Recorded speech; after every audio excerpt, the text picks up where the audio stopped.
This film is to show you a simple, easy way to measure height differences on seashores and salt marshes. This is our simple level that we use. It's just a block of wood really. It's a rectangular wooden block like that. Pointer there, the red bit, swings freely and it's alignable, or you can line it up with a vertical line. There's a sighting groove along the top there, and if you tilt the level, the pointer will swing out of alignment with the vertical line. You put it back horizontally and you can apply your eyeball to the groove and use it to sight horizontally at any desired height. And you can use this to measure heights in a simple way. Here's the real thing. It's just, as you can see, it's a wooden block made from a bit of old shelving. It's carefully cut to be square, and it's got the freely swinging pointer there, which is made out of a piece of copper to give it a bit of heft so that it can be used in a bit of a breeze, and it'll still sort of swing to the bottom, as it were, and align up with the mark. That's the groove that you sight along. That's routed in, but you could just buy or use a piece of Tonga groove with a ready cut groove. It would be alright, or glue a biro tube to the top or something.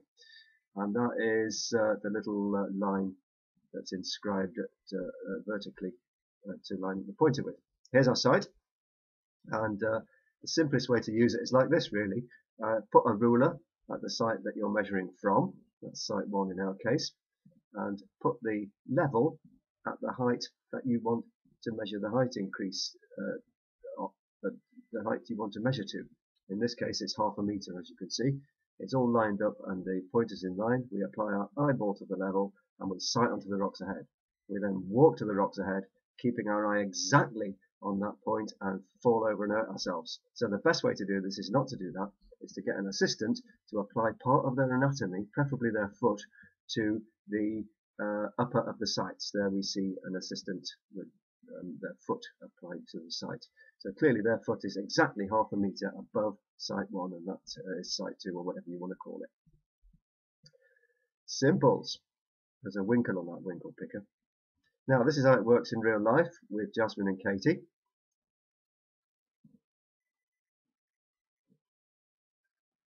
There we see Jasmine with the ruler, hovering it like that for some reason, I don't know. And Katie's got the level at the top of the meter ruler, and she's directing Jasmine up the rocks to the point, so she can hold the ruler at the point that's exactly 1 meter vertically above the base of her ruler. It's a quick and easy way to measure to a specified height. Now if you've got gently sloping ground, it's not quite so easy. For instance, you might have a very small height to measure, and you can apply your eyeball to the groove like that, but it does mean you have to adopt a strange and bizarre yoga position, lie face down on the mud or the rocks and crick your neck into an unnatural position and try and look along while lying face down. You don't want to do that. What you want to do is apply a slight variation on this the technique that we just looked at, using the same thing though. It's still going to be using the photon activated gravity sensitive uniangular clinometrical device, and it works in the same way. It's a block of wood with a pointer and a groove along the top. Here's our gently sloping shore, and we're going to use 2 rulers this time and an assistant. We apply a vertical meter rule to the lower of the 2 sights, and we put a vertical meter rule at the upper of the 2 sights. We then put our simple level at the lower of the 2 sights rather, with the level at the top of the ruler, and again we sight exactly horizontally across the marsh towards the ruler at sight 2, the higher of the 2 sights. There you can see it doing it. You then get a friend who's got a finger. Any bodily part will do, but a finger's best. And you get them to lower their finger down their ruler until it lines up with your eye. And then clearly the height above their finger is the height difference between the 2 sights. As I say, this is particularly good if you've got a gently sloping shore like a salt marsh or something like that. Here we're going to see Katie and Jasmine demonstrate it again in real life.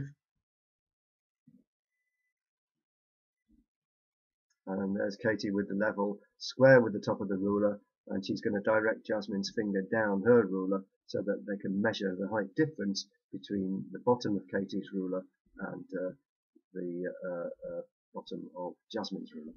And there we have it, that height there above the finger.